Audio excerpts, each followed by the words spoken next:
Listo, entonces vamos a empezar con el tema de cefaleas. Primeramente, es importante hacer una buena anamnesis, ya que esta nos va a ayudar a hacer el diagnóstico de la cefalea, pero como tal, la cefalea sería un síntoma, no es una enfermedad, sería un síntoma, entonces es importante determinar qué tipo de cefalea es.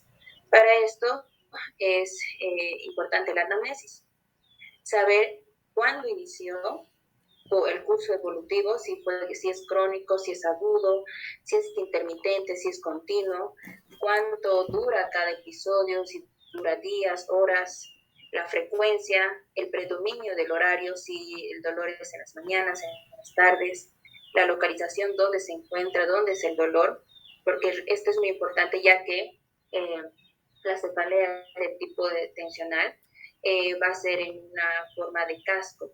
En cambio, la migraña va a ser en el hemicráneo, en la mitad del cráneo. La intensidad, qué tan fuerte es, si incapacita al paciente o no. La migraña llega a incapacitar al paciente, en cambio, la cefalea tensional no. Los factores modificadores, los signos y síntomas que lo acompañan, el tratamiento previo y la historia familiar como el social. Entonces, es muy importante hacer primeramente una buena anamnesis y poder ver qué tipo de cefalea es. Entonces, la cefalea se define como una sensación dolorosa de intensidad variable que va a estar localizada en la bóveda craneal, parte del cuello, nuca y mitad superior de la cara. Y vamos a tener dos tipos, o bueno, se clasifica en dos partes lo que son las cefaleas primarias y las cefaleas secundarias. En las cefaleas primarias, por ejemplo, en cuanto a la frecuencia, tenemos que la más común es la cefalea tensional con un 40% y la migraña un 10% y la cefalea en racimo un 1%. Entonces, ¿a qué se va a deber el dolor de cabeza, la cefalea? Generalmente es el resultado de la inflamación o de la distorsión de estructuras encefálicas sensibles al dolor. Entonces, las estructuras que van a ser sensibles al dolor van a ser la piel, el tejido subcutáneo, músculos, vasos sanguíneos y también lo que son las meninges, en sí, las lentomeninges, ¿no? Y las estructuras como tal que son insensibles al dolor son la estructura ósea, las partes de la dura madre, de la convexidad del cráneo, el parénquima cerebral y los plexos coroideos. Entonces, como habíamos mencionado, se va a deber a un resultado de una inflamación o distorsión. Por lo tanto, la atracción o dilatación de las arterias intracraneales o extracraneales podrían producir una cefalea. La atracción o desplazamiento de las venas intracraneales, la compresión, tracción o inflamación de los nervios craneales o espinales, los espasmos de los músculos cervicales, la irritación meningia y el aumento de la presión intracraneal. Y en la migraña, en la cefalea de la migraña, el dolor va a aparecer por dilatación de la arteria temporal o sus ramas con edema periarteriolar y estimulación de las estructuras sensibles que rodean estas arterias. Entonces, como ya habíamos mencionado, esta se clasifica en dos partes específicamente, las cefaleas primarias y las cefaleas secundarias. Las cefaleas primarias son las cefaleas que no están asociadas a otros trastornos. Y generalmente estas cefaleas van a ser crónicas. Y aquí tenemos la migraña, la cefalea de tipo tensional, el tipo racimo y otros tipos de cefaleas. Y las secundarias son las que sí están asociadas a otros trastornos, como las cefaleas postraumáticas atribuidas a enfermedad cerebrovascular, atribuida a trastornos intracraneales, atribuida a sustancias o infecciones, o a trastornos de la homeostasia, cefalea cervicogénica, entre otros. Entonces, en el tema nos vamos a enfocar un poco más en lo que son las cefaleas primarias y vamos a ir mencionando también las secundarias. Entonces, como primer tipo de cefalea tenemos la cefalea tensional, que es una de las más comunes. Estas se van a presentar con episodios asociados a estrés y van a ser de calidad o el tipo del dolor va a ser opresivo, de leve a moderado y va a ser bilateral, va a ser en forma de casco, como podemos ver acá, como un casco que está presionando la cabeza. Esta no incapacita al paciente y generalmente la etiología puede ser por un cambio postural, estrés, ansiedad, depresión, un consumo excesivo de alcohol, café, el tabaco, que es una de las más comunes en cuanto a las causas, bruxismo, tensión ocular, fatiga, cambio climático. Esta a su vez también se va a clasificar. Vamos a tener la episódica poco frecuente, la frecuente y la crónica. Y esto es según, en cuanto a los episodios, cuál es la frecuencia en cual esta se presenta. La poco frecuente es menos de 1 por mes. El frecuente son episodios de 1 a 14 días por mes, o sea que va a durar 1 a 14 días.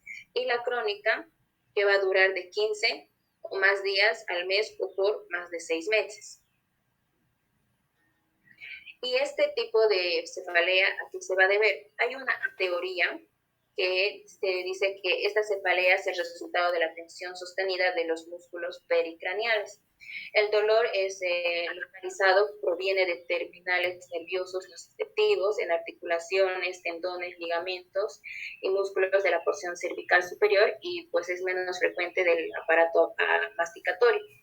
El dolor generalmente es transmitido vía trigémina desde el núcleo o vía C1, C2 hasta el tálamo, hacia el tálamo, vía espinotalámica y de aquí hacia la corteza. Entonces es más que todo una teoría porque como tal la fisiopatología de las cefaleas primarias no se sabe con exactitud.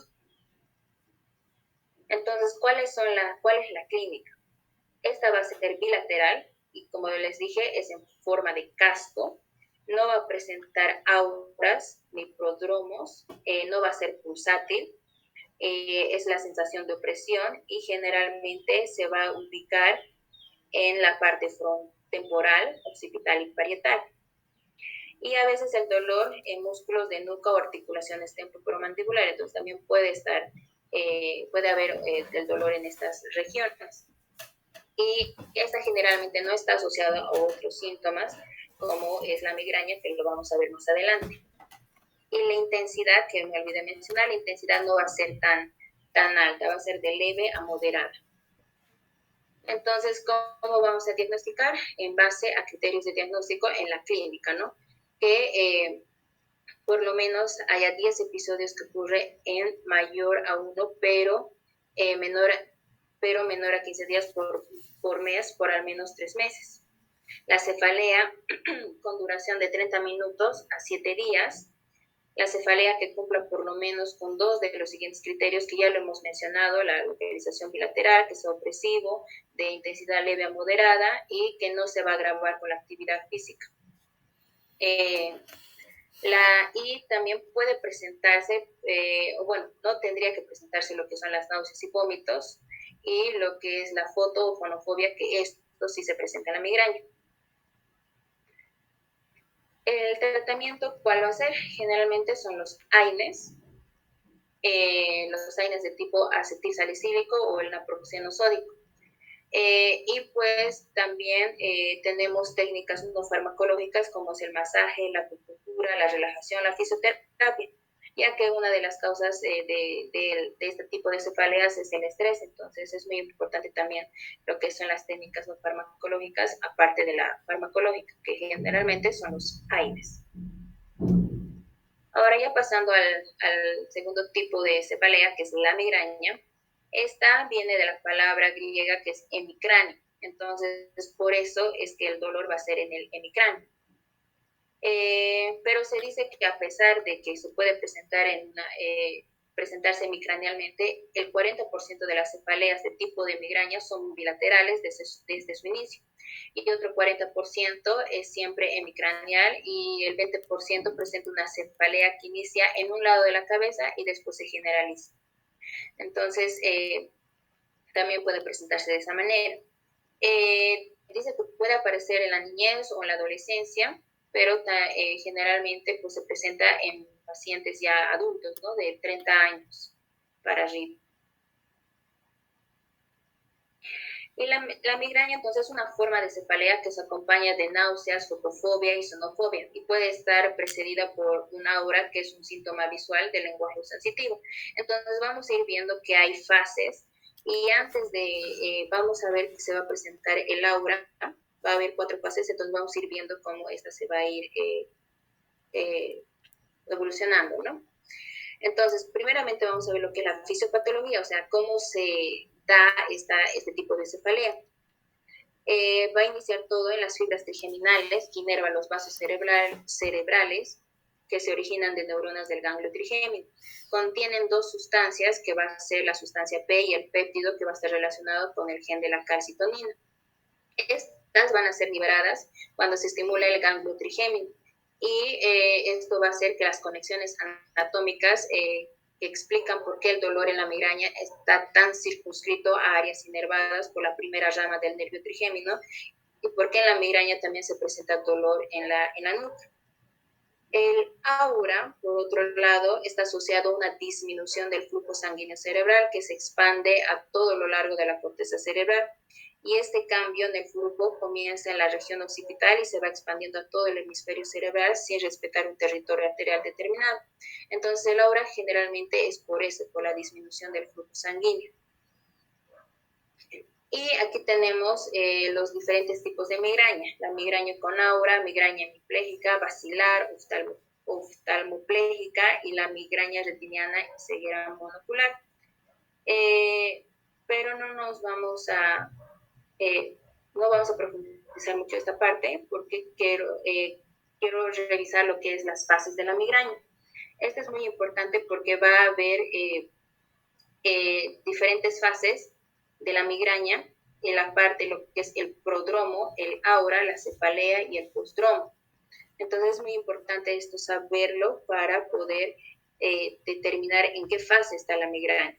Entonces la primera fase, que es esta de acá, va a durar horas o días y los síntomas van a ser el cambio en el estado de ánimo, afectación cognitiva, va a haber una irritabilidad, fatiga, antojos, bostezos excesivos, la rigidez en el cuello, trastornos gastrointestinales, alteraciones sensoriales, mareos, visión borrosa y aumento o disminución de la temperatura corporal y la sudoración. De hecho, esto puede comenzar hasta 72 horas antes de la fase del dolor de la cabeza. Entonces, la primera fase sería lo que es el prodromo. La segunda fase es el aura. El aura normalmente se desarrolla en 5 o 20 minutos y no va a durar más de 1 hora. Y es importante saber que esta fase del aura siempre se va a presentar antes de lo que es el dolor de cabeza, la cefalea como tal. Entonces es importante preguntar al paciente cuando se presente con ese dolor de cabeza, preguntarle si antes de ese dolor de cabeza sintió algún otro síntoma como lo que es la alteraciones olfativas, auditivas, ¿no? Estas que vamos a mencionar acá, manifestaciones sensoriales, en las visuales, escotomas, fotopsias, las somatosensoriales, las parestesias, olfatorias, auditivas. Generalmente se presentan las fonofobias y las fotofobias, tanto visuales como auditivas. Y las manifestaciones motoras, hemiparesia, disartria, afasia, vértigo, y también las alteraciones perceptuales y conductuales, que pueden ser estas de acá, pero generalmente son estas las que se presentan. Entonces, posteriormente a la fase de que es el aura, que máximo dura 1 hora, va a presentarse la fase de la cefalea, el dolor de cabeza, que es, ¿y cómo se va a caracterizar ese dolor? Va a ser pulsátil, intenso y hemicraneal. Es tan intenso que de hecho la migraña incapacita al paciente.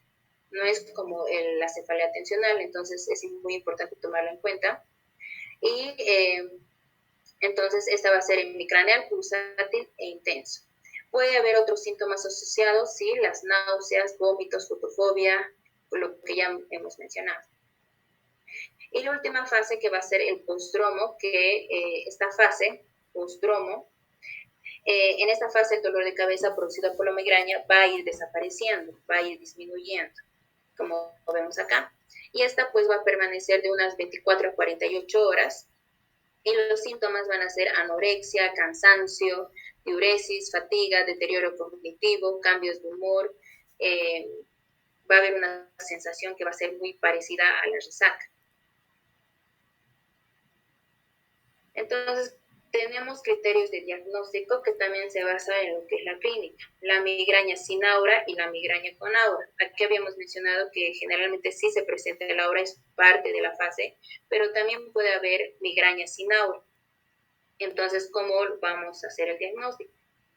Tiene que haber al menos 5 crisis que cumplen los criterios que están acá, que vamos a ir mencionando, que los episodios de la cefalea de entre 4 y 72 horas de duración, que la cefalea presente al menos uno de los siguientes características, la localización unilateral, que sea pulsátil, de dolor de intenso a moderado a severo, que empeore, empeorada o por o condicionada el abandono de la actividad física habitual. Y al menos uno de los siguientes que se menciona aquí, como es la náusea y o vómitos, fotofobia y fonofobia. Y la migraña con aura, tiene que cumplir 2 crisis que tienen que seguir estos 2 puntos. El aura comprende síntomas visuales, sensitivos y o de lenguaje, y todos ellos completamente reversibles, pero no presentan síntomas motores, troncoencefálicos ni retinianos. Y una de las siguientes características de una progresión gradual de al menos uno de los síntomas de aura durante un periodo mayor de 5 minutos y 2 o más síntomas que presenten consecutivamente. Y cada síntoma individual de aura tiene una duración aproximadamente de 5 a 60 minutos, a 1 hora, que hemos mencionado en las fases. Que sea unilateral y que el aura esté acompañado que el aura se acompaña o se sigue antes de 60 minutos de cefalea. ¿Y cuál va a ser el tratamiento? El tratamiento agudo o la crisis como tal busca que el paciente con cefalea no evolucione su dolor o se detenga, entonces tenemos que evitar que ésta vaya evolucionando. El tratamiento profiláctico, por su parte, busca disminuir la frecuencia en cuanto a ataques y controlar su severidad. Y el manejo agudo es adecuado para un número importante de pacientes y se recomienda que no se sobrepase el uso de analgésicos de 2 a 3 veces por semana. ¿Y qué vamos a usar? Los triptanes, ¿no? Esto se usa más que en migrañas leves, moderadas y severas. Es el tratamiento indicado para la migraña. También se puede usar analgésicos en cefaleas leves a moderadas y pacientes que presentan náuseas o vómitos. Es útil el uso de fármacos inyectados. Entonces, el fármaco específico serían los triptanes y los derivados de ergotamina. Entonces, el tratamiento profiláctico serían las indicaciones para poder dar este tratamiento profiláctico son las siguientes. La migraña que interfiere con las actividades diarias, o sea, que incapacita al paciente. La falla en la respuesta al tratamiento agudo, efectos secundarios al mismo o contraindicaciones para su uso. Las cefaleas frecuentes, más de 2 a la semana, con riesgos de abuso de fármacos para su control. La preferencia de los pacientes y las circunstancias especiales como una migraña hemipléjica o ataques que lleven al riesgo de incapacidad neurológica permanente.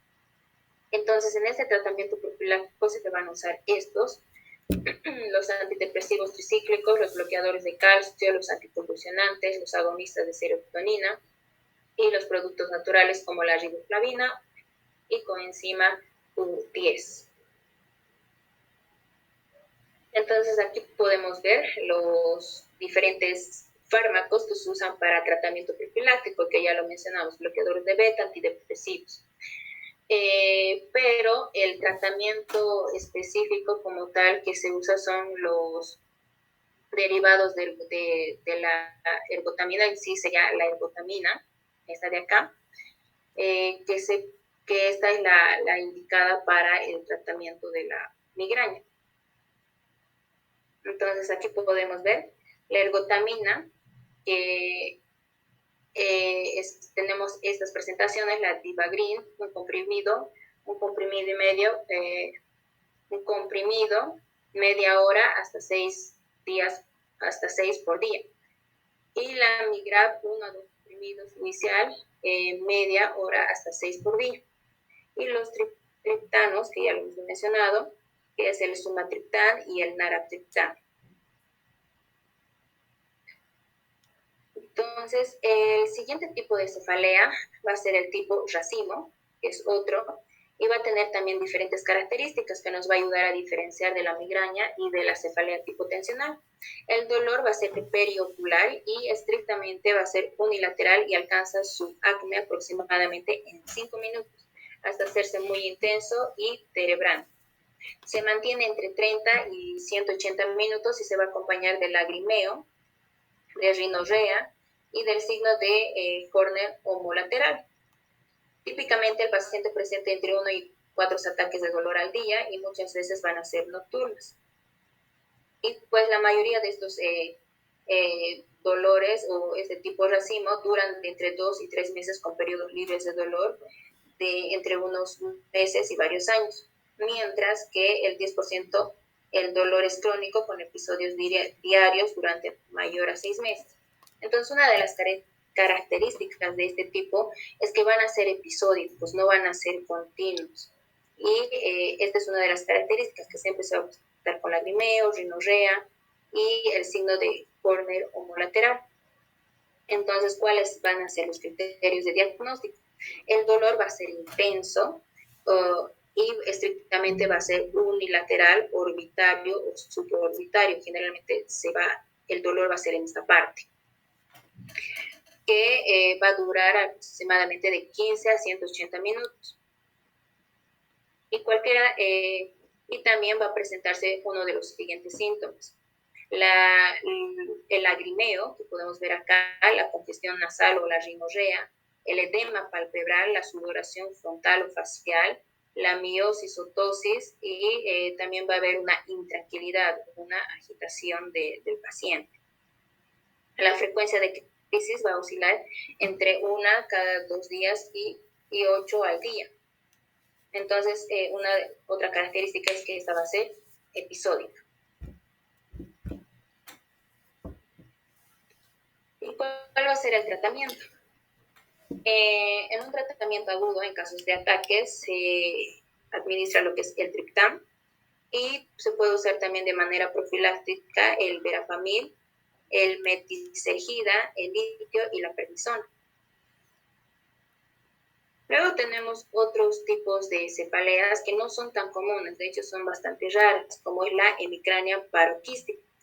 Esta se asocia a traumatismos cráneoencefálicos, no tienen predilección por las horas de la noche y los síntomas generalmente van a ser lagrimeo, congestión nasal, inyección conjuntival y rinorrea y la tos. Y responde característicamente a la indometacina. Esta es algo que lo diferencia y que de hecho ayuda para el diagnóstico, que cuando se administra la indometacina, va a desaparecer, entonces se llega al diagnóstico que es un tipo de cefalea hemicrania paroquística.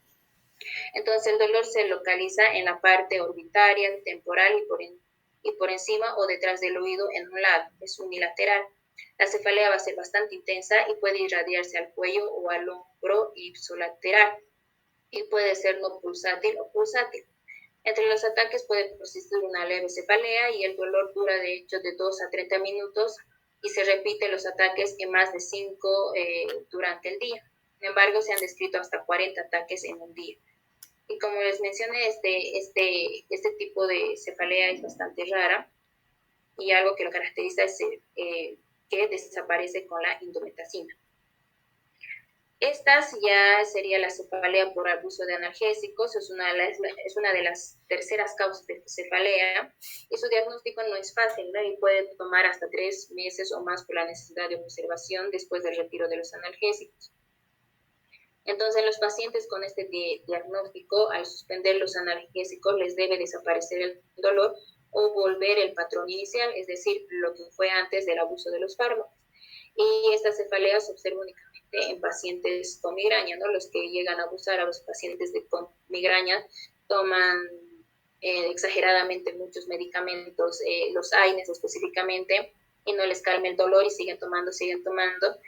y pues puede pasar esto, ¿no? La cefalea por abuso de analgésicos. Luego tenemos la hemicranial continua.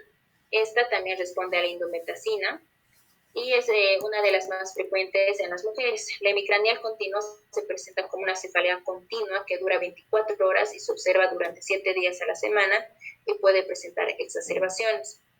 Siempre se presenta en un mismo lado de la cabeza y el paciente puede presentar náuseas, vómitos, fotofobia, sonofobia y síntomas autonómicos como la obstrucción nasal, lagrimeo, tosis palpebral y rinorrea. Entonces es muy importante también diferenciarlo de lo que es la migraña porque también presenta como la fotofobia, sonofobia, pero también presenta algunas características de lo que es la cefalea en racimo. Entonces es muy importante diferenciarlo. Algo que lo va a caracterizar también es que va a responder a la indometacina. Luego tenemos la cefalea por hipertensión intracraneal, que aquí se va a deber por la irritación de los vasos duramadres y nervios sensitivos y van a ser de un predominio matinal, proposición pulsátil y va a aumentar con la técnica o la maniobra de Valsalva. Después están las cefaleas por disfunción temporomandibular y la neuralgia del trigémino, que esto ya pertenece a otra clasificación de las cefaleas. Y aquí tenemos un cuadro que nos ayuda a diferenciar las 3 cefaleas primarias. Y aquí podemos ver otro que está un poquito más resumido, que diferencia las cefaleas primarias de lo que es la neoplasia, porque es muy importante que en la anamnesis, cuando estemos haciendo las preguntas, podamos ver si es una cefalea primaria o si es una secundaria, y que puede ser una secundaria a una neoplasia, algún tumor. Entonces, aquí tenemos un pequeño cuadrito que nos va a ayudar. Por ejemplo, la migraña, la cefalea tensional, van a ser más frecuentes en mujeres, ¿no? En una edad de 10 a 40, 50 años. La cefalea en racimos en varones, y en la neoplasia se puede presentar en cualquier edad y en cualquier sexo. La duración, la migraña puede durar hasta 72 horas, la cefalea tensional dura de 30 minutos hasta 7 o más días, la cefalea en racimos de 30 a 120 minutos y la neoplasia es variable. También no. De hecho, algo que se debe tomar en cuenta es que generalmente las cefaleas que podrían ser por un tumor son de inicio brusco, o sea que viene emergencia y le duele la cabeza y antes de eso no le dolía, estaba todo bien, no tenía ningún síntoma y el dolor fue brusco. Entonces es una característica. A diferencia de lo que son las migrañas, la tensional y la de racimos, estas son generalmente crónicas, que el paciente haya tenido 3 episodios, 4 episodios en el último mes. Entonces, estas son crónicas y hay que tomarlo en cuenta en el inicio y la duración. La frecuencia, la migraña va a ser variable, la cefalea va a ser variable, la cefalea en racimos es cicardiano y la neoplasia va a ser intermitente y aumento nocturno. De hecho, el dolor va también aumentando, ¿no? Inicia de una manera leve y va a ir aumentando hasta una intensidad más fuerte. Entonces aquí podemos ver la severidad que ya les estaba mencionando, que la neoplasia va a ser moderada y va a ser progresiva, va a empezar leve, moderada y va a ir subiendo a una severa. Entonces la migraña va a ser moderada severa, la tensional es de leve a moderada y la cefalea en racimos es intensa. La migraña va a ser pulsátil, la cefalea tensional va a ser opresiva en cinta o en casco también lo llaman, la de racimos va a ser quemante o urente y la neoplasia puede ser variable o opresiva. Y la localización, la migraña va a ser hemicraneal, la tensional va a ser holocraneal, es decir, todo el cráneo va a ser el dolor en toda la parte, generalmente la parte posterior y lateral. La cefalea en racimo unilateral y periorbitario. La neoplasia va a ser en cualquier parte, entonces aquí tiene que especificar el paciente en qué parte le está doliendo. Y los síntomas que están acompañando. La migraña va a haber fotosonofobia, aumento con esfuerzo, náuseas, vómitos, y esta puede ser con o sin agua. La tensional no va a presentar ningún otro síntoma, de hecho es un criterio de diagnóstico que no va a presentar esto de acá. Y la de racimos, pues generalmente está la rinorrea, el lagrimeo, la miositis, sudoración facial. En la neoplasia se puede presentar otros síntomas: vómitos, rigidez de nuca, déficit neurológico, síntomas de aumento de la presión intracraneal. Entonces va a depender mucho también de qué lo está causando, ¿no? Qué tipo de tumor.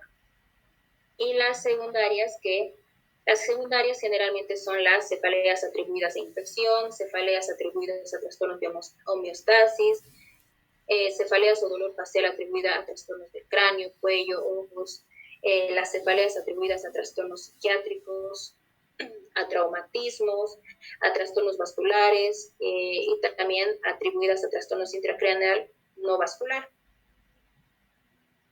Eso sería todo. Muchas gracias.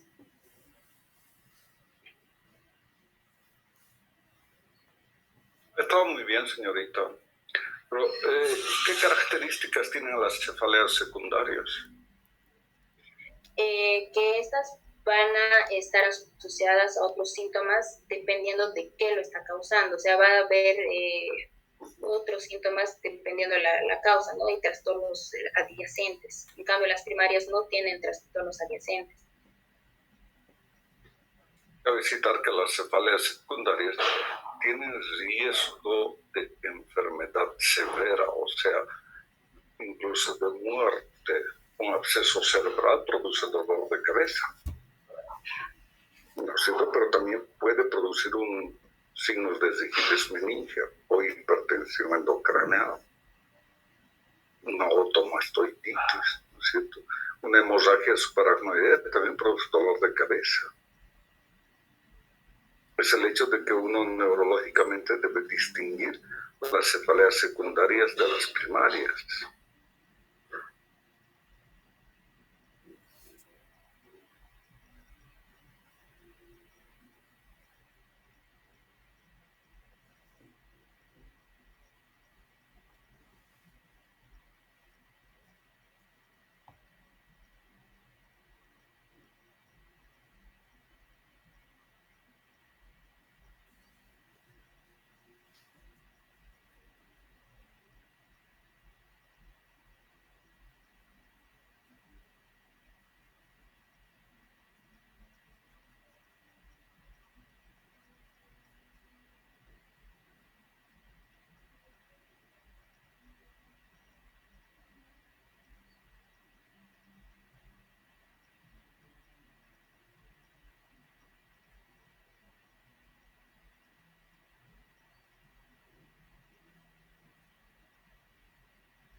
En neurología en general podemos decir que la mayoría de las entidades que afectan al sistema nervioso van a cursar con cefalea.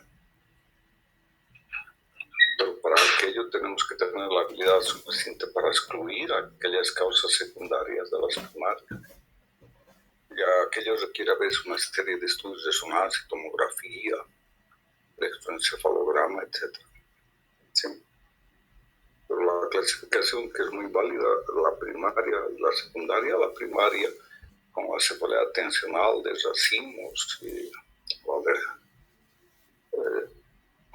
la migraña hace un alto porcentaje, bastante alto. Si tienen alguna pregunta. Doctor, sobre la migraña, ¿en un inicio se le empieza directamente con triptanes al paciente o primero se le puede dar otro tipo de analgésicos? Porque he visto que si les damos, por ejemplo, solo un AINE, a muchos pacientes no les hace nada, ningún efecto. Y también hay contraindicaciones en cuanto a los triptanos. Por ejemplo, un paciente que tiene alguna enfermedad cardiovascular no le podríamos dar. Entonces, ¿qué haríamos en ese caso? La idea pasa un poco a la fisiopatología de la migraña, ¿no es cierto? Es una reactividad, una serie de elementos que va a producir una migración y compensatoriamente va a producir una vasodilatación. Esta vasodilatación es la que va a producir el dolor de cabeza, late, pulsa, y es una onda pulsátil más grande que la anterior, entonces eso irrita y produce el dolor de cabeza pulsátil que tiene. En verdad, el tratamiento está orientado a evitar las causas desencadenantes. Entonces, en la migraña, las causas desencadenantes parecerían ser metabólicas, empezando desde el chocolate. El chocolate que tiene mucha tiramina, aminoácido, que va a producir en las personas migrañosas el estímulo para tener ese tipo de dolor de cabeza, esa migraña, si quieren ustedes. Entonces hay una serie de alimentos que tienen otras sustancias en las cuales o por las cuales se suscita la crisis migrañosa. Por eso de que el inicio del tratamiento está orientado primero a tener unas medidas higiénico-dietéticas, llamémosle así. El paciente deja de comer chocolate, deja de comer las pizzas muy llenas de grasa, porque el queso maduro tiene hasta un 70% de grasa, más es la fragancia, tiene un 70% de grasa. La grasa es desencadenante de las crisis de migraña. Después están elementos como las comidas del día anterior, alimentos con muchos conservantes o preservantes. La sal tiene en algunos casos por tener características de ser de comida de día antes o preservada. El café muy tinto, el vino, la cerveza, las pizzas que son tan deliciosas pueden producir migraña. Entonces, a la paciente hay que suspenderle todo ese tipo de tratamiento, o sea, todo ese tipo de comida. Y mejoran, en verdad mejoran. También hay que considerar de que los factores hormonales vayan a producir migraña. Entonces, hay personas que toman estrógenos o problemas endocrinológicos y van a tener dolor de cabeza, van a tener una migraña. Entonces, dependiendo del caso, si se dará un tipo de tratamiento para aquella, pero en general se considera de que el tratamiento va a estar ligado a una serie de estabilizadores de membrana. Los antagonistas del calcio, como la flumaricina, yo utilizo mucho flumaricina, son preventivos de los dolores de cabeza. Para las crisis, para el migrañoso, se sabe cuándo le va a venir su migraña porque ha aprendido a través del tiempo algunas características en relación a la percepción del ambiente, porque si hay un cambio atmosférico, es posible que surja una migraña en la persona migrañosa. ¿Sí? El cambio atmosférico, cuando se nubla, cuando se pone denso, puede producir migraña. O las características muy intensas emocionalmente desencadenan la migraña. El factor primario de desencadenamiento de migraña es el factor tensional. ¿Sí? Entonces, cuando decimos el tratamiento solo se hará un tratamiento si el paciente tiene 2 crisis por semana o más. Si es menos, solo los analgésicos adecuados para las crisis de migraña. Entonces, la ergotamina que tiene es un vasoconstrictor, un estabilizador de membrana es suficiente. También sirven los sumatriptans, hay una serie de medicamentos para que cuando usted ha diagnosticado, pero esto en relación si no le ha ayudado el tipo de dieta que está realizando el paciente, entonces da este tipo de medicación. Y hay una serie de medicamentos que se pueden dar. Pero ya cuando tiene más de 2 crisis por semana hay que hacer un tratamiento alrededor de 4 o 6 meses con antagonistas del calcio. Les decía, yo utilizo el Fluxus. Hay otros que utilizan el propanolol también. Entonces, el Flux, la flumaricina se da 10 miligramos o 5 miligramos 5 días a la semana. 2 días se descansa. Porque si ustedes dan continuamente ese tratamiento, al cabo de 4 o 5 meses va a producir un parkinsonismo por antagonista de calcio. Entonces, para evitar eso, se les da 5 días sí, 2 días no. y funciona bien. ¿Alguna pregunta? Doctores, más por curiosidad, esos analgésicos que venden, digamos, para la migraña, que he visto que tienen como composición el paracetamol, aspirina y cafeína incluso, ¿llegan a ser útiles para los pacientes que tienen migraña? ¿O sería también muy suave, muy leve, digamos, para una crisis que le venga? Todo depende del individuo, ¿no? Hay individuos que necesitan que su dolor de cabeza sea muy intenso para tomar un analgésico o algún tratamiento. Hay otros que tienen apenas si se siente y quieren tomar todo. Es muy difícil decir. Esa combinación de paracetamol, aspirina, ¿qué más tenía? Algún antiinflamatorio, ayuda a los que al que no le sirve, dice, no, esto no me sirve, y toma otro medicamento. Pero así de entrada decir, esto te va a servir, puede inducir a una mala interpretación del paciente. ¿Alguna otra pregunta?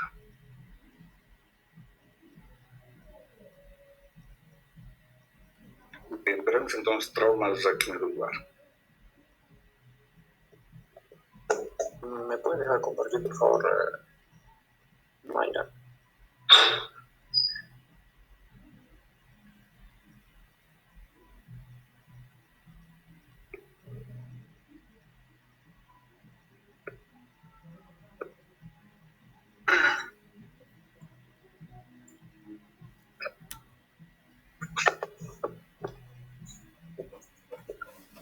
Ya continuando con el trauma raquimedular,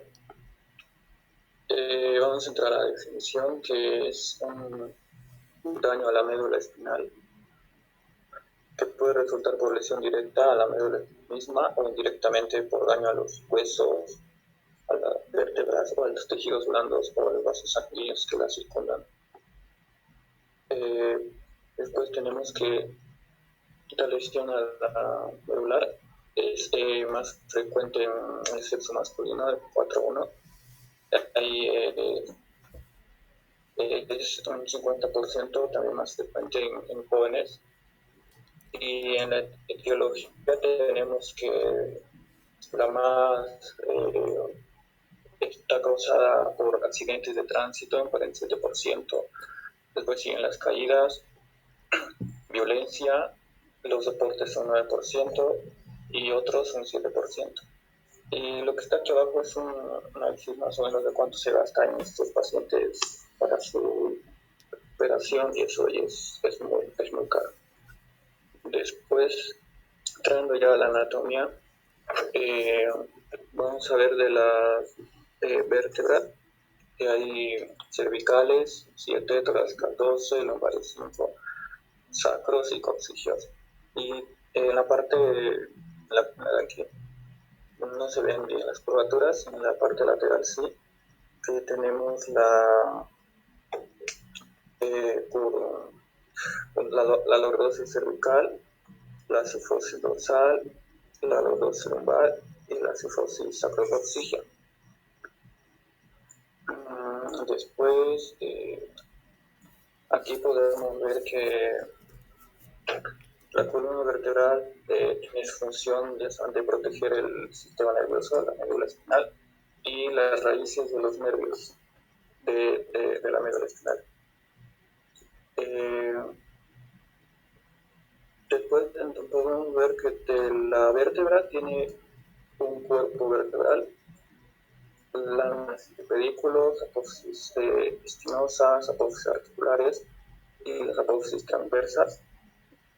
También está el disco intervertebral, el ligamento longitudinal anterior, el posterior, el ligamento amarillo por la musculatura, y los ligamentos interespinosos, supraespinosos y la musculatura, que esos también ayudan a proteger la médula espinal. Después aquí podemos ver, como ya hemos ido viendo todas estas clases, la parte que tiene una parte motora y sensitiva, y tiene un sistema nervioso simpático y parasimpático. Ya entrando a la inestabilidad clínica, esta es la pérdida de la capacidad de la columna vertebral bajo ciertas cargas fisiológicas para conservar la relación entre las vértebras, de modo que no haya lesión inicial ni lesión subsecuente de la médula espinal o de las raíces nerviosas, y que no desarrolle deformidad ni dolor intenso que cause esta incapacidad. Aquí hay las columnas de Denis. Estas son tres. Hay una anterior, una media y una posterior. En la anterior se encuentra la parte anterior de los cuerpos vertebrales, los discos intervertebrales también de la parte anterior. Y en la media están la parte posterior de los discos y la intervertebrales y el ligamento longitudinal anterior. Y en la parte posterior tenemos el arco posterior, que está formado por el pedúnculo de la lámina, las apófisis espinosas, los articulares, el transverso, el ligamento amarillo y los ligamentos supra y interespinosos. Esto es para entender que si una persona sufre una lesión que condiciona daño en dos de estas láminas, el paciente va a tener una inestabilidad. Después, ya hemos entrado en los mecanismos de lesión va a haber la flexión, una cervical, dorsal y una dorsal lumbar, que esto puede dar por ejemplo, por caídas o no llevar cinturón de seguridad. Después, otro mecanismo de lesión está la extensión, este es cervical, y aquí se ve el daño que se produce en estos mecanismos de lesión. Y el otro mecanismo es la carga axial cervical, es el zambullido dorsolumbar, también se puede dar en saltos, es por la compresión axial. Y aquí. Después, el otro es de torsión. Esta es la más grave, es un por flexión rotación. Estas torsiones son combinadas, frecuentemente la luxación de las carillas articulares, así se vería en estudios de imagenología. Entonces, ¿cuándo se sospecharía de una lesión de la columna? Cualquier mecanismo cerrado, como que ya ha producido un impacto violento sobre la cabeza, el cuello, el tronco o la pelvis. Accidentes que generan fuerza de aceleración o desaceleración o torsión en el cuello o el tronco. Cualquier caída, en especial en los ancianos. Proyección o caída desde un vehículo en movimiento o zambullidas en aguas poco profundas. El manejo sería inmovilización en caso de sospecha de trauma espinal. Cuando el paciente está inconsciente, habría que inmovilizarlo y es con un equipo de varias personas para que pueda inmovilizar. Después el dolor, ver el escenario lógico y la deformidad anatómica de la columna. Y si no se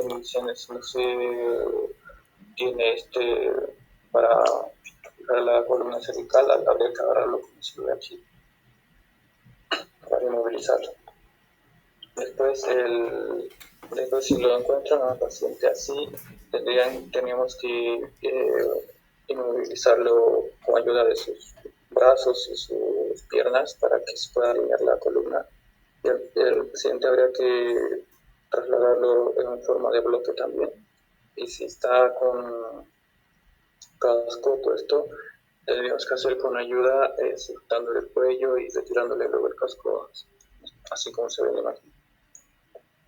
Después, en el tratamiento, es mantener adecuada la presión arterial, identificar el shock neurogénico del shock polémico, e investigar las lesiones asociadas, uniones craneocervicales y cervicotorácicos, y del algoritmo de la TLS, que son salvaguardar la vía aérea, conservar la respiración y la ventilación, mantener la circulación, el control hemorrágico o valorar el estado neurológico y la exposición y el control ambiental.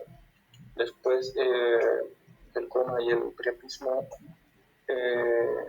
y disminución del tono rectal son indicativos de la lesión nodular. Ya en el anamnesis tendría que ser más o menos para ver cómo fue el mecanismo de la caída, si hubo hiperflexión, hiperextensión, hace cuánto fue y si se produjo, qué molestias le produjo al paciente, y todo esto se vería en una. Después está esta ficha, es una ficha. Esta ficha para evaluar la parte motor y sensitiva, la de Asia.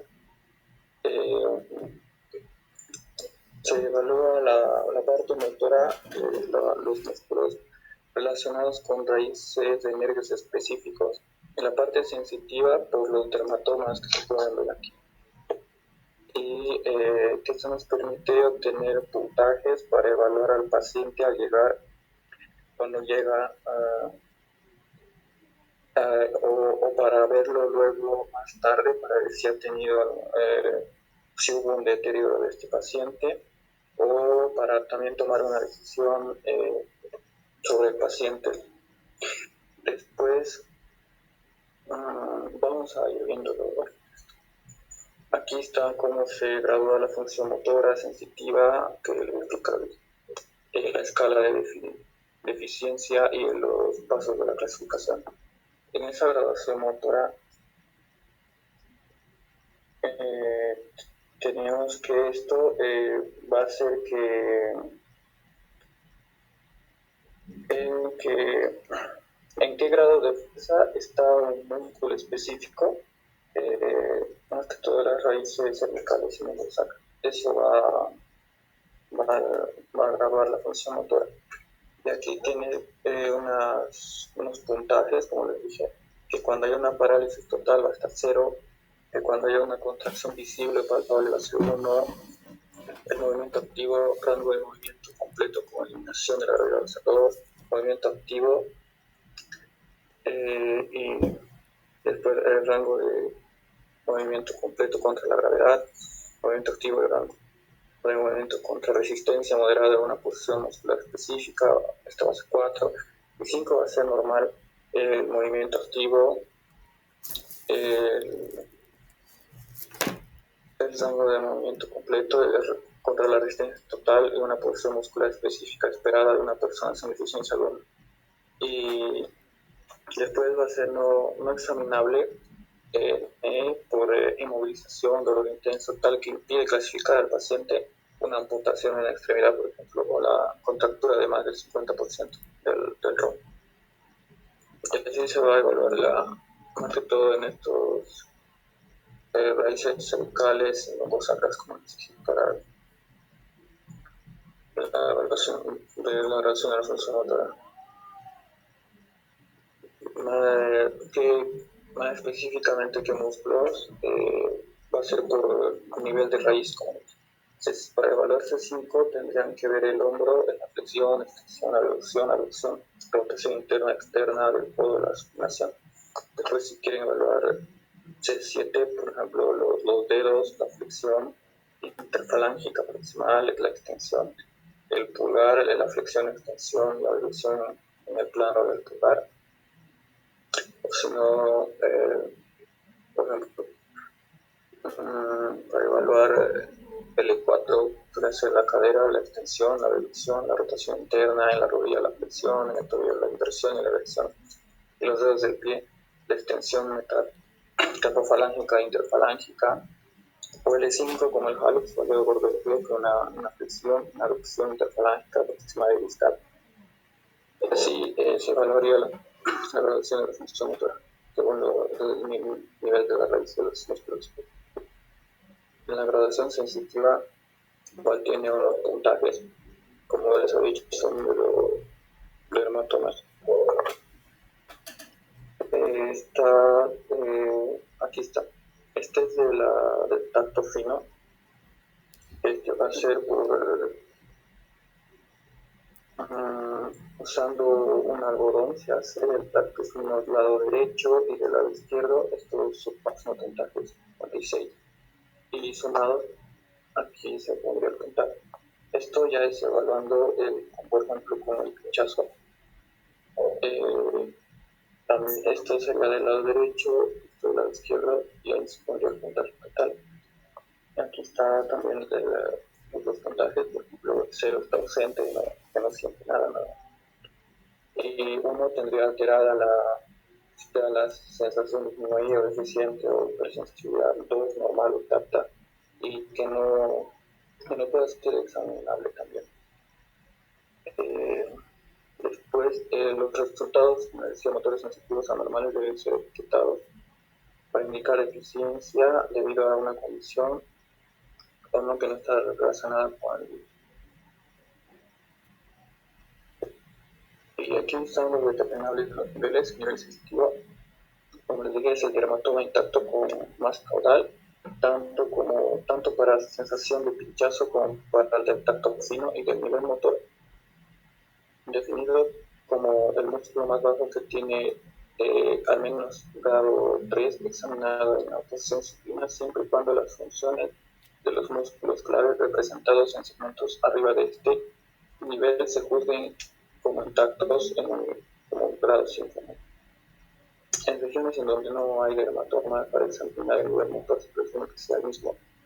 En el lado sensitivo, si la función motora por arriba de ese nivel, esto también normal, y aquí se pondría el lado derecho e izquierdo de la sensitivo y del motor.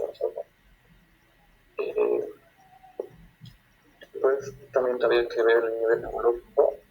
Este se va a referir al nivel más caudal de la médula con seguridad intacta y fuerza de los músculos antigravitatorios 3 o más, y siempre y cuando la función sensitiva motora realmente es normal. Y después, en caso de diferir, debe detallarse segmentos sensitivos y motores. En la lección completa e incompleta, en la lección completa vamos a tener que no va a haber contracción anal voluntaria. Todos los dermatomas van a estar en 0 y la presión anal profunda va a estar ausente. En la completa. En la incompleta sería que la lesión es incompleta, que tendría alguna de y aquí se pondría también la Después, para determinar el grado de escala de deficiencia de la ASIA, que la lesión completa se pondría A si tiene, y si no tiene, se podría no, y luego poner si la lesión motora es completa, entonces se pondría B, y si no, al menos la mitad o la mitad o más de los músculos clave por debajo a nivel neurológico de la lesión, para 3 menos. Si es no, entonces sería C, y si es sí, sería D. Y sería E cuando la sensibilidad y la función motora son normales en todos los segmentos. Ya la zona de preservación parcial se usa solo en lesiones sin función motora o función sensitiva. En los segmentos sacros más distales, S4 y S5, se refiere a aquellos dermatomas o dermatomas distales a los niveles sensitivos y motores que permanecen parcialmente innervados. Con preservación sacra o función sensitiva, la zona de preservación parcial efectiva no es aplicable y por lo tanto se registra en la casilla de la hoja de ahí.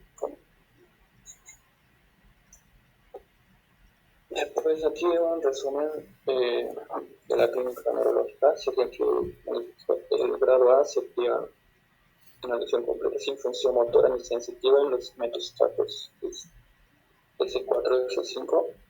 En la B sería incompleto cuando la función sensitiva está conservada, pero ausencia de la función motora por debajo del nivel neurológico, incluidos los segmentos S4 y S5. La C también es completa, la función motora está conservada, con más de la mitad de los músculos clave por debajo del nivel neurológico con fuerza. Y la D también es incompleta, la función motora está conservada con más de la mitad de los músculos clave por debajo del nivel neurológico con fuerza mayor o igual a 3. La E es la normal, es donde la función motora y la sensitiva están normales. Después el síndrome de las lesiones parciales, como ya hemos hablado en clase, son del globo secuar, de la disección medular, o del medular, o de la síndrome medular anterior, medular posterior, medular central, síndrome del cono medular, síndrome del cola de caballo. Para diferenciar el shock medular, este es un estado de inestabilidad pasajera y pérdida de la función de la médula espinal, aislada por debajo de la lesión, después de una sección total o parcial de la misma. Se puede encontrar aquí parálisis flácida, pérdida de tono muscular, actividad motora, pérdida de la sensibilidad y los reflejos de 3 a 4 días hasta 6 semanas. Su final está precedido por la recuperación de los reflejos del juego paternal. Y el shock neurogénico es la desregulación vegetativa por interrupción de la inervación esférica simpática, la lesión por encima de T1 o T6, una desregulación de la presión arterial, una bradicardia o hipotensión, más una vasodilatación periférica, una desregulación de la temperatura, una desregulación trófica de la piel, una pérdida sensorial, daño de la autorregulación vegetativa, isquemia consecuente y lesión de columna. Y en los estudios, también, el estudio por imagen de lo que estaba, ya que no estaba la tomografía, que si había un lugar que tenía tomografías era excelente, pero también está la radiografía, que es para tomar en cuenta la anatomía normal, la radiografía AP o lateral, incluyendo los segmentos C7, T1, la transferal, el factor de asociación de SO1 y SO2 y las dinámicas para valorar la estabilidad mecánica. La tomografía, como dije, con una alta sospecha de lesión ósea, un paciente inconsciente con déficit neurológico, y la resonancia magnética para la lesión de las partes blandas. Y en el tratamiento entonces tenemos que es ventilación, especialmente por encima del C4, y limitación de la función respiratoria, el shock neurogénico, estabilización de la presión sanguínea con atropina, y la controversia de usos de corticoides, catéteres, y repetir y documentar la evaluación neurológica. En el tratamiento quirúrgico, la lesión neurológica incompleta con persistencia de la compresión,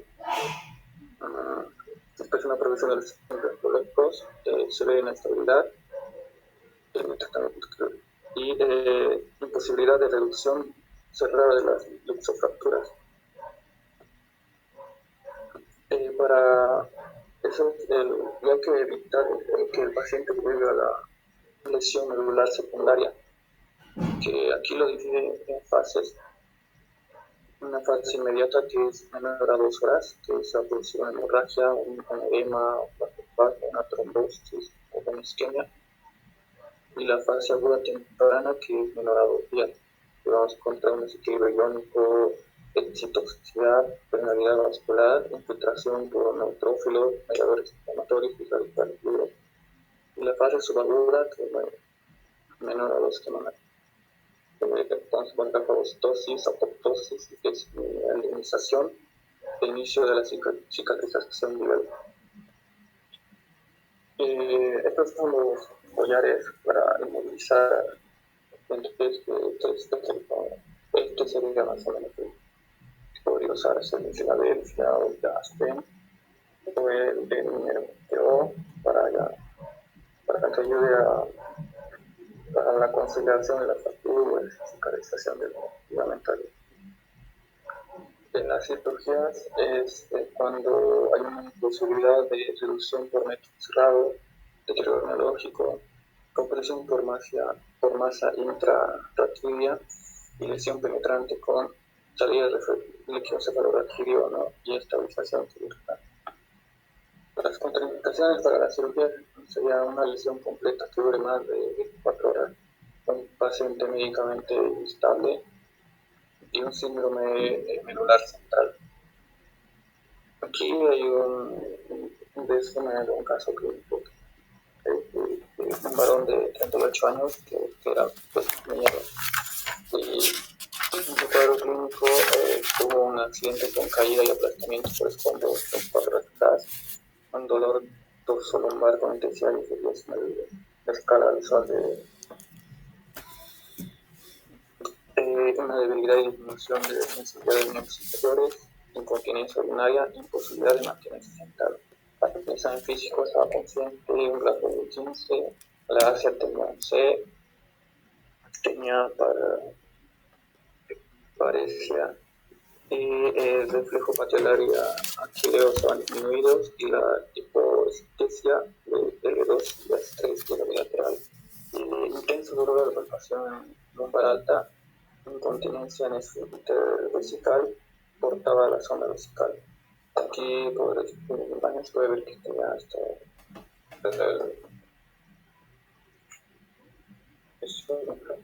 aquí también se puede ver que el cuerpo de la vértebra estaba fracturado. Y lo que hicieron era que habrían logrado descomprimir las estructuras neurológicas y estabilizar con estos tornillos en las vértebras superiores, ¿no? Sí, superiores. Y habían reemplazado el cuerpo vertebral con lo que está aquí, no recuerdo. Y después, para lograr que no, porque el cuerpo no se hubiera fragmentado, ¿no? Entonces lograron que deje de generarse esa presión por eso, se lo han puesto y así se veía luego de la cirugía. En su evolución clínica, este paciente mencionan de recuperar la fuerza muscular y la sensibilidad. Tras un mes camina de forma normal, controla los esfínteres, controla el esfínter normal y el dolor lumbar estaba disminuido. En las complicaciones de las cirugías podemos tener que están las úlceras por el culto, son más comunes en esa zona y en la zona sacra y trochanterias. En la rehabilitación, hay que hacer que el paciente se recupere y mantenerlo en buenas condiciones. Esto también requiere muchos recursos y esfuerzos. Entre otras complicaciones estaba también el tromboembolismo pulmonar, urinarias como infecciones urinarias recurrentes y gastritis, esto por el tratamiento que recibían para el dolor. Y las secuelas que podían presentar eran la faringomielina traumática, la mielomalacia, la hiperreflexia automática y osificación para articular, osteoporosis y espasticidad.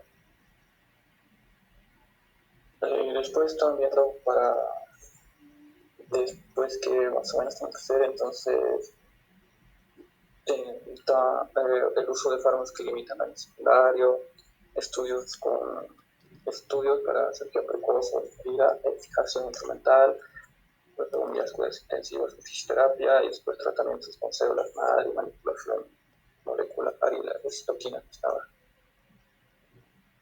Y eso sería todo. Estaba muy bien su presentación. Creo que con todo lo que hemos aprendido de la columna y los síndromes medulares que hemos ido viendo, está muy bien. ¿Tiene alguien alguna pregunta?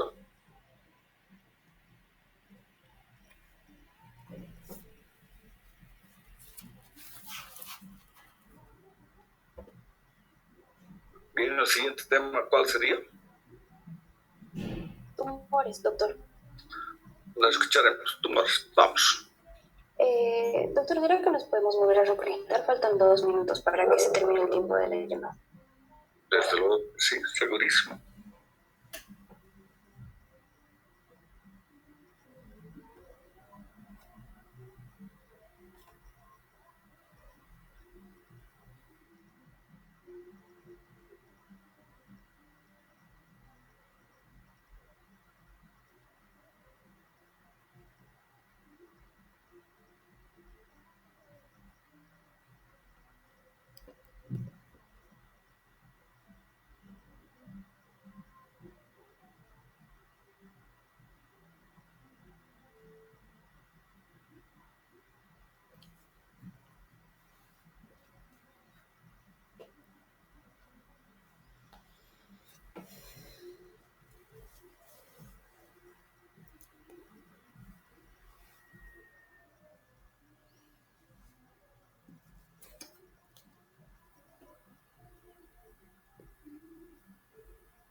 Vamos.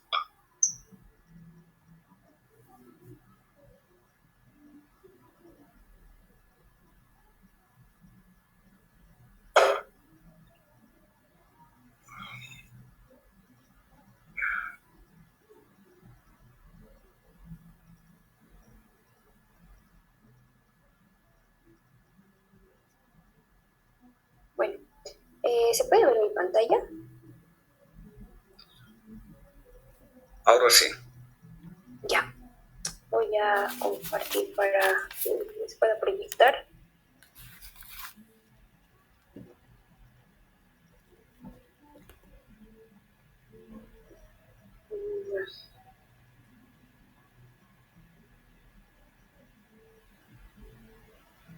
Se puede ver mi pantalla completa, ¿no? Bueno, yo esta noche les voy a hablar sobre los tumores intracraneales. Para empezar, es importante que nosotros hablemos de una definición. Un tumor cerebral es una masa de células innecesarias que crecen en el cerebro o en el conducto vertebral. Es importante saber que nosotros vamos a encontrar tumores cerebrales primarios como tumores cerebrales metastásicos. Tumores cerebrales metastásicos. Los tumores cerebrales primarios son aquellos que comienzan en el cerebro como tumor cerebral primario. Y los tumores cerebrales metastásicos, como su nombre lo dice, son las células cancerosas que comienzan a crecer en otras partes del organismo y luego se trasladan al cerebro.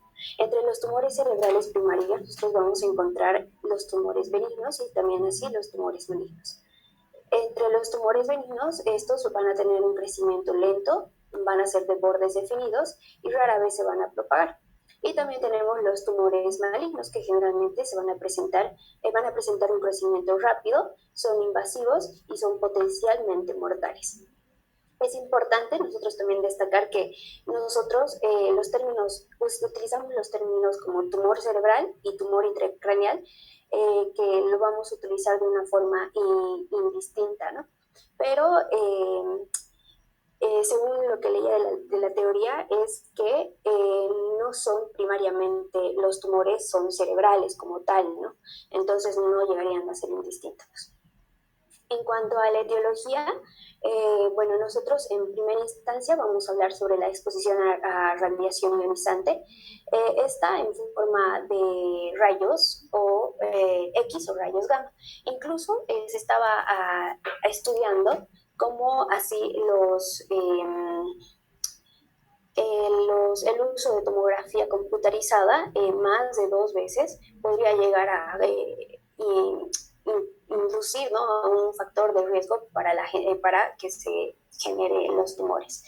También estaban hablando de personas que son alérgicas. En realidad esto no se sabe cuál es la razón, pero estas personas que son alérgicas tienen menor frecuencia a desarrollar tumores intracraneales, ¿no? También vamos a encontrar el consumo de tabaco y a las mujeres que tienen mujeres obesas, también mujeres diabéticas, que estas tienen mayor incidencia a generar meningiomas, y también a mujeres que toman anticonceptivos o tienen reemplazos hormonales, ¿no? Mujeres que también son posmenopáusicas, y también la genética, ¿no?, que siempre está presente. En cuanto a la epidemiología, nosotros vamos a encontrar que el 2.5 de las muertes por cáncer entre 15 y 34 años está, ¿no?, por los tumores. Está el 20% de todos los tumores sólidos en niños. Así también para los gliomas, es que si vamos a ver acá, nosotros encontramos que en cada 100.000 casos, 2 se presentan a la edad de 2 años, 1 entre 100.000 se presenta en adolescentes, y de 16 a 30, entre 100.000 pacientes se va a presentar en la década, en la década de los 70 años, perdón. Acá, como nosotros vemos, en la edad de 0 a 9 años, nosotros encontramos que la incidencia es mayor para el meduloblastoma. Sin embargo, vemos cómo este va disminuyendo mediante la edad avanza, pero vemos cómo así los glioblastomas tienen una mayor incidencia, ¿no? Es importante saber que la mayoría, tanto el epineumo oligodendroglioma, también los astrocitomas y los glioblastomas son gliomas como tal, ¿no? Y estos se van a presentar a lo largo de toda la vida, pero como les comentaba, los glioblastomas son los que se presentan con mayor frecuencia mediante avanza mayor la edad, ¿no?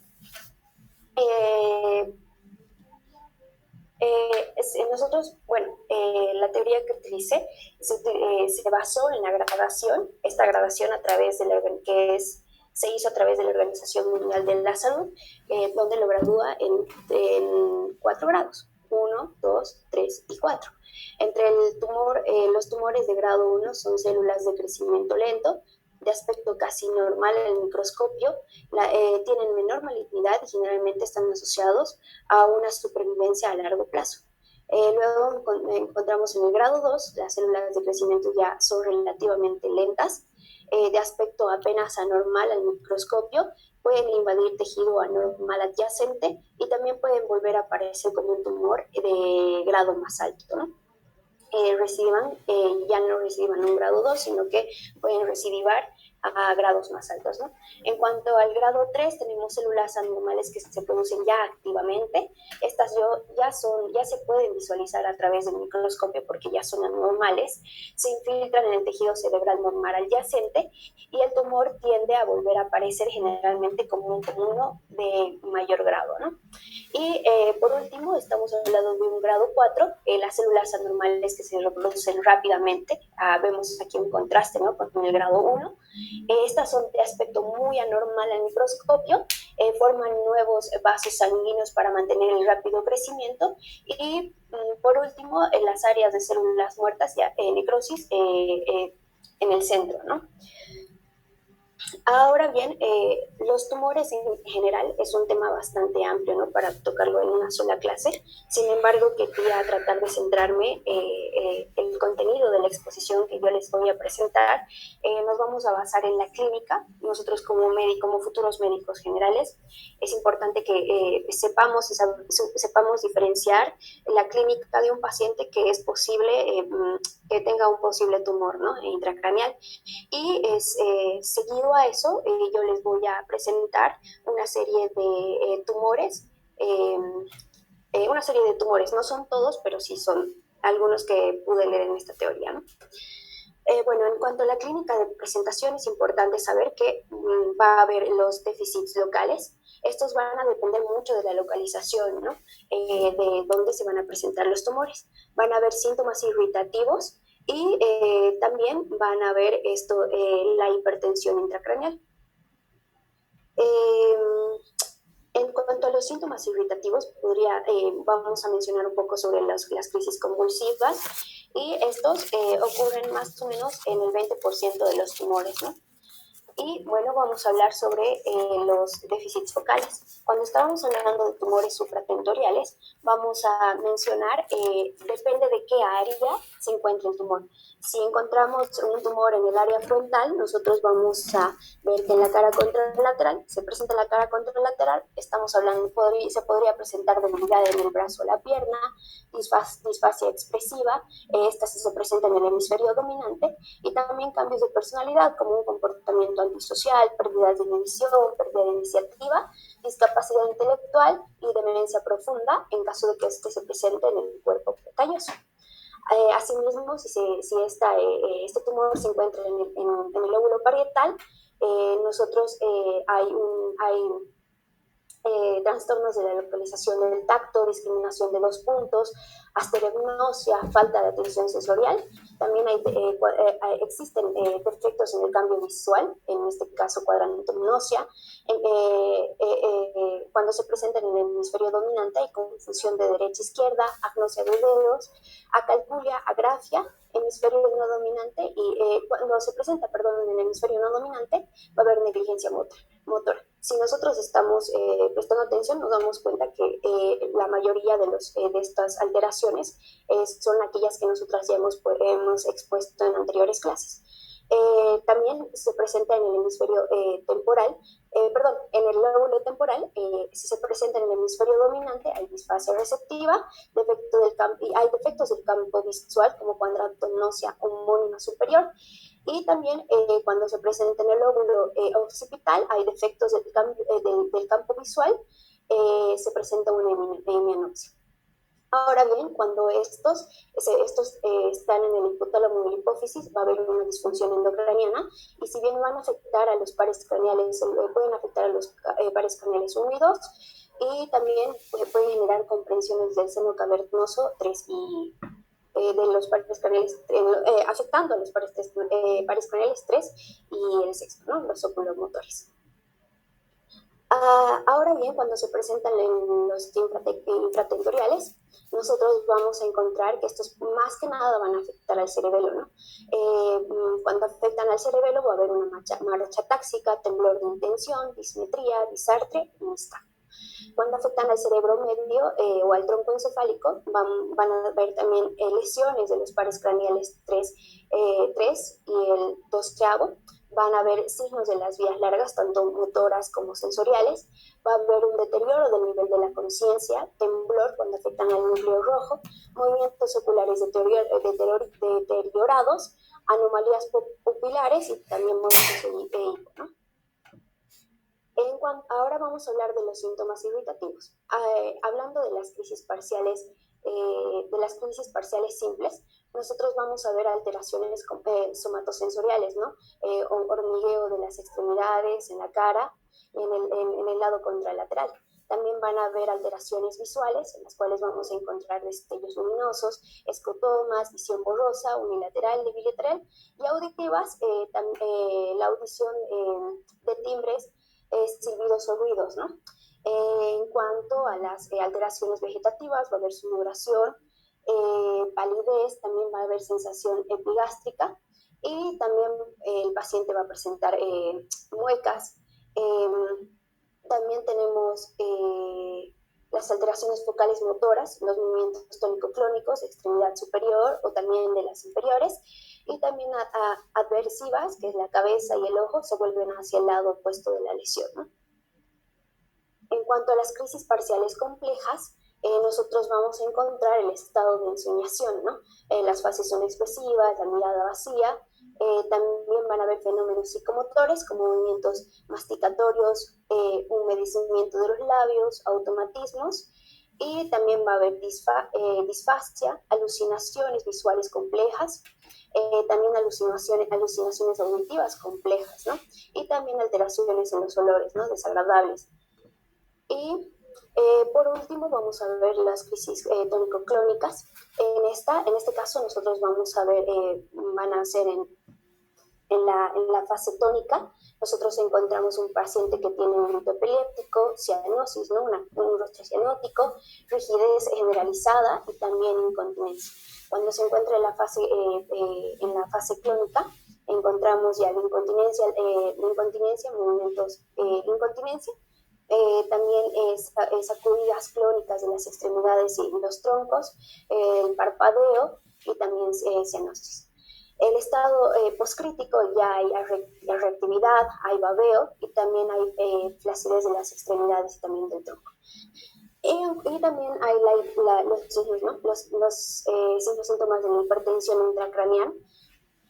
En este caso nosotros vamos a encontrar la cefalea frontal o parietal o occipital,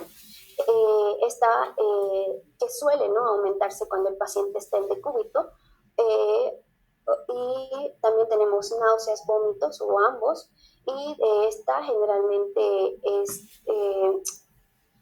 caracterizada, o bueno, mejor dicho, presenta en frecuencia como escopetazo, ¿no? Y también tenemos edema papilar o por parálisis esta puede verse, ¿no?, por el parálisis del sexto par craneal, ¿no? Ahora sí, hablando un poco de los tumores que les había mencionado al iniciar la exposición, vamos a hablar de las metástasis cerebrales. Bueno, estas generalmente se van a encontrar en la unión de la corteza y la sustancia blanca. Estas en un 85% van a ser supratentoriales, se van a presentar en la fosa posterior en los adultos y son generalmente aquellas que han metastatizado de los pulmones, de la mama, y también tenemos que estas tienen una clínica en cuanto se puede presentar el sangrado intermetastásico con clínica inicial brusca, y estas son cefalea intensa por la mañana, focalidad neurológica, afasia o hemiparesia y también convulsiones. Estas también son frecuentes aquellas las metástasis de la tiroides, ¿no?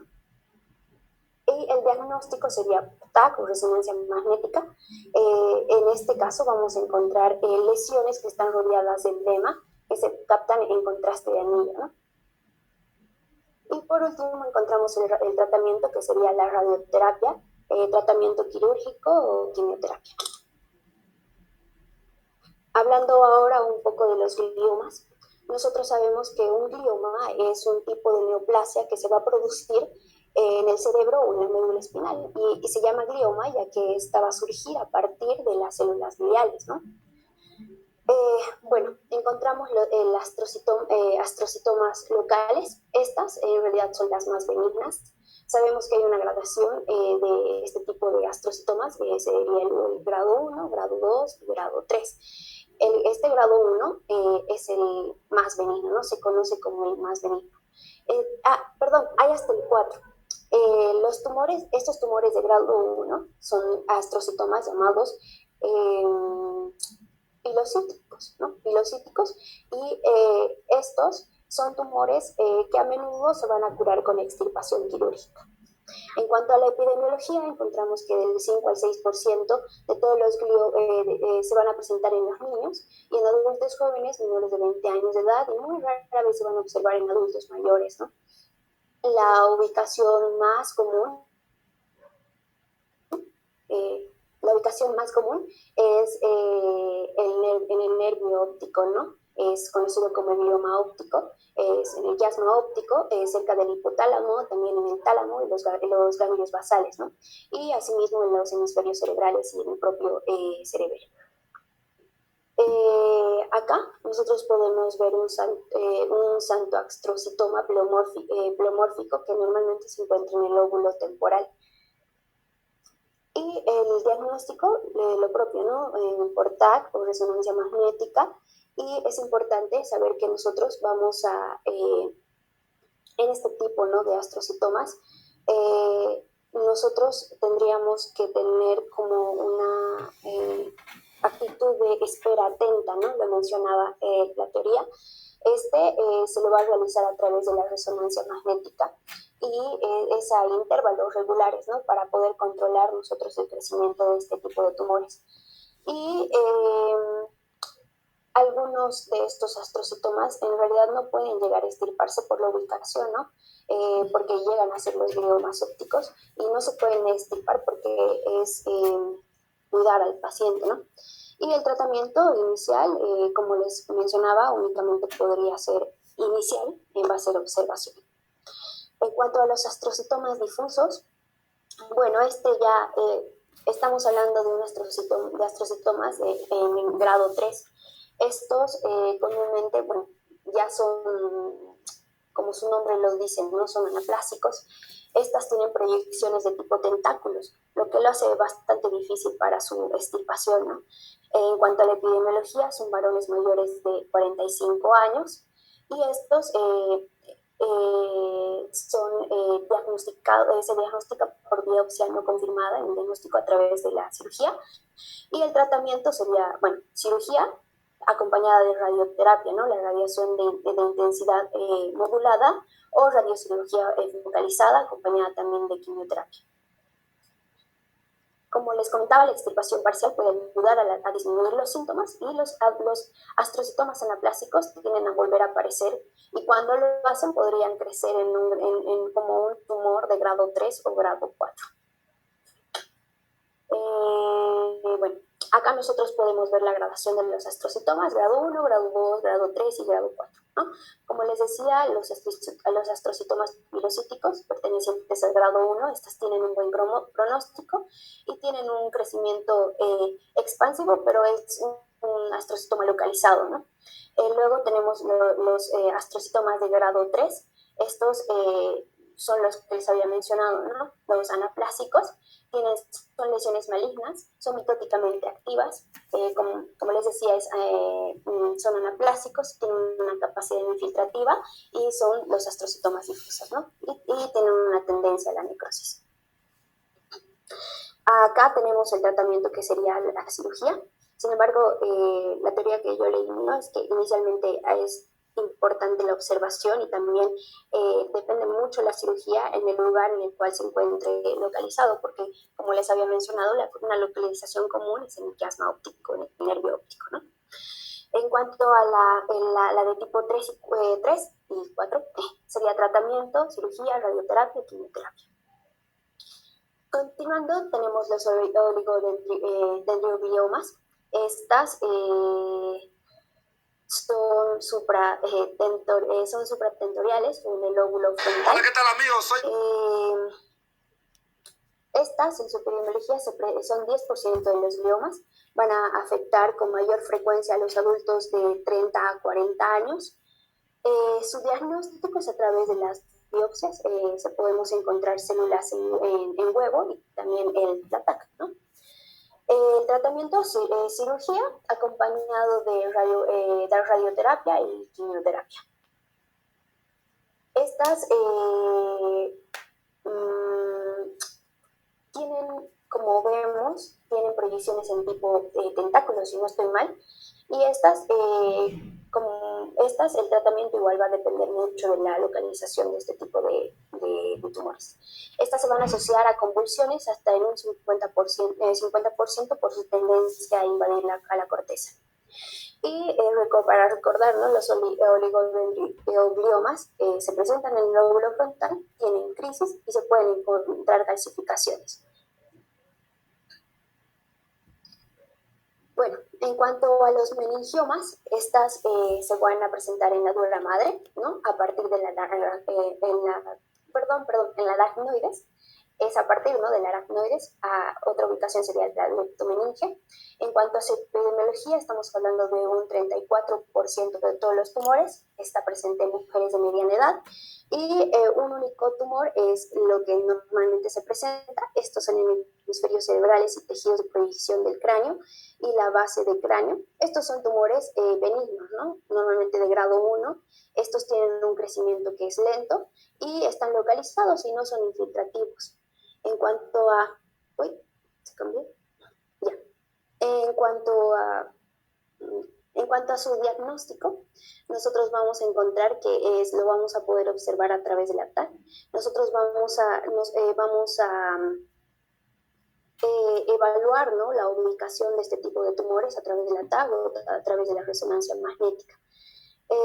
En caso de que nosotros estemos frente a meningiomas de crecimiento lento, vamos a poder observar calcificaciones. Y los meningiomas de grado 1, estos normalmente no son los de crecimiento lento y van a presentar bordes bien definidos. Y los síntomas son causados por la compresión misma, ¿no?, del tumor dentro del tejido cerebral. En cuanto al tratamiento, nosotros encontramos, va a haber la cirugía para extirpar el tumor. Sería extirpar una porción de la dura madre y el hueso, ¿no?, si estos se van a encontrar afectados. Esto va a ser acompañado con radioterapia, radiación focalizada, y radiocirugía estereotáctica, ¿no? Bueno, esto y ya. En cuanto a los linfomas, nosotros vamos a encontrar que estos van a estar bastante presentes en pacientes que son inmunodeprimidos. Estos, por lo común, se van a encontrar en este tipo de pacientes. Son pacientes que tienen deficiencias inmunitarias mixtas, humorales y también celulares. Y son, como les decía, estas neoplasias son mucho más presentes en pacientes que tienen SIDA, ¿no? En cuanto a su diagnóstico, nosotros vamos a encontrar la resonancia magnética con contraste. Esta es la técnica de elección. Y el ATAC, que van a captar captan contraste de forma homogénea en inmunocompetentes, y también estas en los inmunocompetentes se va a presentar en un 65% y en los inmunodeprimidos en un 50%. En los inmunocompetentes ahí presentan refuerzo en anillo, ¿no? Y en cuanto al tratamiento, nosotros vamos a quimioterapia, esto con metotrexate, corticoides los corticoides, nos decía la literatura, que va a enmascarar el tumor ante el ataque, ¿no? Y estos son también conocidos como tumores fantasma. Histopatológicamente, estos son linfomas de células B asociadas invariablemente con el virus de Epstein-Barr en inmunodeprimidos, ¿no? Y bueno, en cuanto al adenoma, su epidemiología está presente, son tumores benignos del lóbulo anterior de la hipófisis. Estos son en un 10% son un 10% de todos los tumores intracraneales, ¿no? Los más raros son los adenomas productores de glucoproteínas. Vamos a encontrar los prolactinomas, también los adenomas no funcionantes, también los tumores secretores de la glándula de crecimiento y también los corticotróficos. En cuanto a la clínica, nosotros vamos a encontrar alteraciones en la visión. Estas van a ser emenopsias bitemporales. ¿Esto por qué? Porque este tipo de tumores van a comprimir el quiasma, ¿no?, por debajo de las afectaciones por debajo de las fibras, ¿no?, inferonasales. También tenemos alteraciones endocrinológicas. En mujeres va a haber galactorrea, hipogonadismo, amenorrea, esterilidad. Y en hombres va a haber cefalea, emenopsia bitemporal, impotencia, disminución del líbido, ginecomastia y galactorrea. Otra característica de la clínica es que en esta se van a presentar apoplejía hipoficiaria, ¿no? Van a estar presentes trastorno visual, deterioro de la conciencia y puede estar acompañado de hipoglucemia e hipotensión. En cuanto al diagnóstico, el diagnóstico es analítica, los niveles de prolactina normalmente están elevados, niveles de FSH y LH y también pruebas de imagen como resonancia magnética, ¿no? Con godolina, y el tratamiento de cirugía está normalmente es por vía transesfenoidal y también acompañado de la radioterapia. Bueno, los craniofaringiomas, estas se van a encontrar en la bolsa de Rate. En cuanto a su epidemiología, está presente en niños y adolescentes, pudiendo producir la talla baja y obesidad. En cuanto a la clínica, hay una disfunción neuroendocrina, hemianopsia bitemporal, y también hipertensión intracraneal. El diagnóstico se puede hacer en la radiografía porque va a presentar calcificaciones, y en cuanto al tratamiento sería cirugía y radiocirugía. Luego tenemos los quistes de coloides del tercer ventrículo. Su epidemiología nos dice que este es benigno y está más presente en los adultos, ¿no? En este caso se van a presentar episodios de cefalea, debilidad de los miembros y pérdida de la conciencia desencadenados por cambios posturales. Y estos síntomas se van a atribuir a la hidrocefalia aguda intermitente debido al bloqueo del agujero de Monro, y están, como se dice, ¿no? El nombre, están localizados en el tercer ventrículo. Los neurinomas acústicos, estos van a comprimir, pero no van a invadir las estructuras vecinas, ¿no?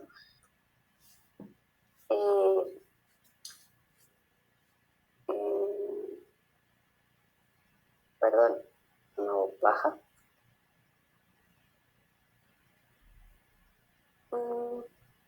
Perdón, no está cambiando. Ahora sí.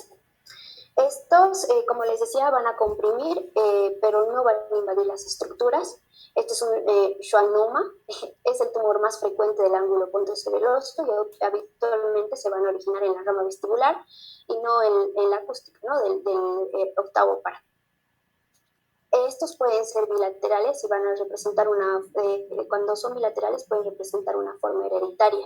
Este se va a diagnosticar junto con como neurofibromatosis central de tipo 2.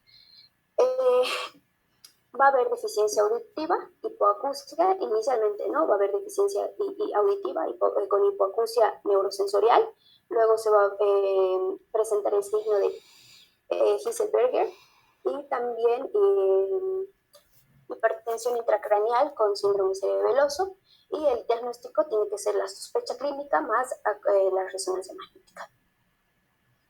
En cuanto al hemangioblastoma, está caracterizado porque es muy vascularizado, está presente en adultos jóvenes, el 20%, es a partir de la enfermedad de von Hippel-Lindau, y sus localizaciones pueden ser en la retina, cerebelo, médula espinal, y esta es productora de poliglobulia, ¿no? Estos, ¿por qué? Porque van a producir eritropoyetina, ¿no? Provocando la poliglobulia.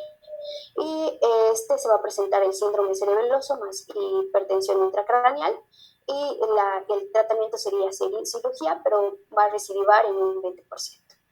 Y bueno, por último, y solo para mencionar, también tenemos a los tumores medulares. Estos pueden ser intramedulares, extramedulares, y intradurales y extradurales. En cuanto a los intramedulares, encontramos a la ependimoma y los astrocitomas, que ya los hemos estudiado, pero no a nivel medular. Y también los extradurales, que serían los meningiomas y neurinomas, y los extradurales, que pueden ser los tumores por metástasis, ¿no?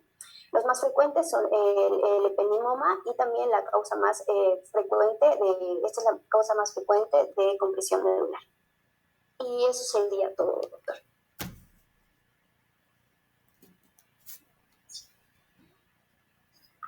Ha estado muy bien, señorita. Ha estado muy bien.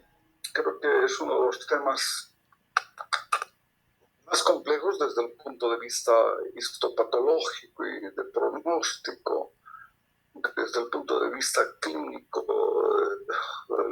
como les he mencionado, como decía el axioma, pueden haber patologías tan diferentes con los mismos síntomas, entonces es muy difícil decir, este es un tumor, ¿cierto? Entonces, pero una vez que diagnosticamos el tumor a través de una tomografía, las opciones, sí o sí necesitamos tener un estudio histopatológico, no hay otra forma. O en los casos de los adenomas, pues saber la secreción que tenga el adenoma para tener un pronóstico, ¿no? eso requiere los estudios de laboratorio. De cualquier manera, necesitamos saber qué es ese tumor. Una vez que establecemos el diagnóstico, en algunos casos directamente a través de una cirugía grande, sí, en los casos en que es permisible aquello, porque hay lugares en que mejor no tocarlos y solo hacer una biopsia y después hacer una radioterapia. Entonces, en aquellos casos que es permisible la posibilidad de retirar el hematoma, si son, el tumor si son extraaxiales. Uno dice el tumor es intraaxial si crece de las células del cerebro, del encéfalo. Uno dice es extraaxial aquellos tumores que no comprometen o que no surgen de las células del encéfalo, los meningiomas, por ejemplo, no invaden el cerebro. O los schwannomas no invaden el cerebro. Pero sí los gliomas son del cerebro y se esparcen entre los axones. Entonces son muy lesivos los intraaxiales. Los extraaxiales se retiran y tienen buen pronóstico. De cualquier manera, el tratamiento va a estar ligado a tres posibilidades. A la parte quirúrgica, la extirpación, lo más que se pueda.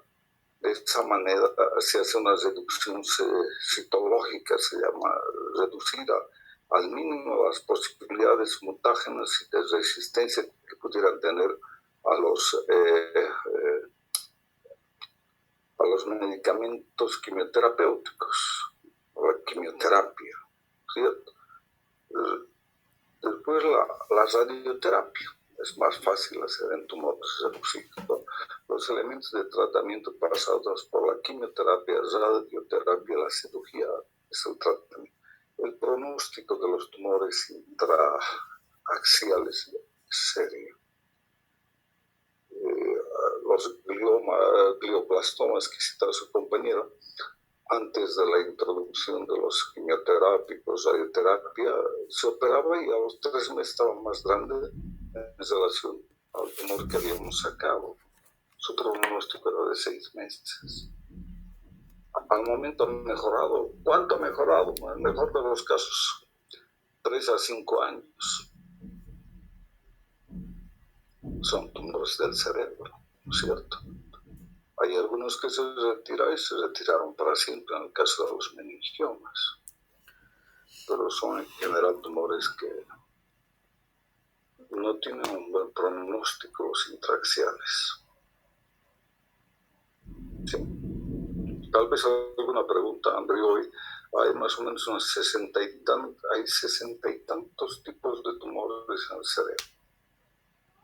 Entonces, identificar a ojo de buen cubero, esto es tal cosa, puedo equivocarme del cielo a la tierra. Uno dice, es una masa, es un tumor, punto. ¿Qué es? Parece que es esto. Del parece al es, hay mucha distancia. ¿Estamos? Para mañana, ¿qué tenemos?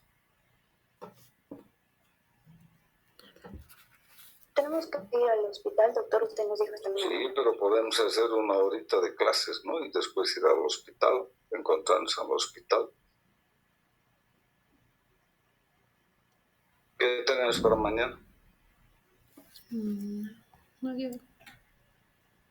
Todavía falta repartir temas, doctora, mis compañeros. A mí me repartió el tema de accidente cerebrovascular isquémico.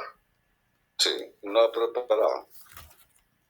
Ahora lo tengo preparado, doctor, pero quisiera estudiar un poco más para mañana, doctor. Perfecto, para mañana hacemos eso. Vamos a partir. Señorita Gómez, hace las enfermedades cerebrovasculares hemorrágicas. Señor Gutiérrez, daremos aquí a la señorita Jimena González meningitis.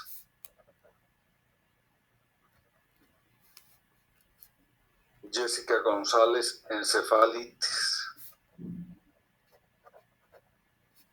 Señor Gutiérrez Marcelo, epilepsia.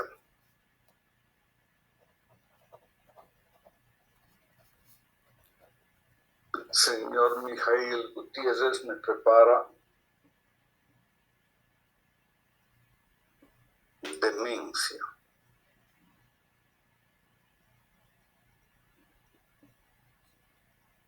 Estamos. Mañana haremos ese tema de enfermedad cerebrovascular. Es que muy temprano no nos conviene ir porque no está ahí mucho lío. ¿Ya? Entonces hacemos un tema, nos vemos. El tema durará unos 45 minutos y 45 minutos para llegar al hospital bien. Sí. Entonces mañana a las 8 de la mañana nos vemos. ¿Ya? Buenas noches, doctor. Está bien, doctor. Buenas noches. ¿Qué hora tenemos que estar, perdón? Mañana precisamos. ¿Ya? Está bien, doctor. Listo. Hasta mañana. Hasta mañana, doctor.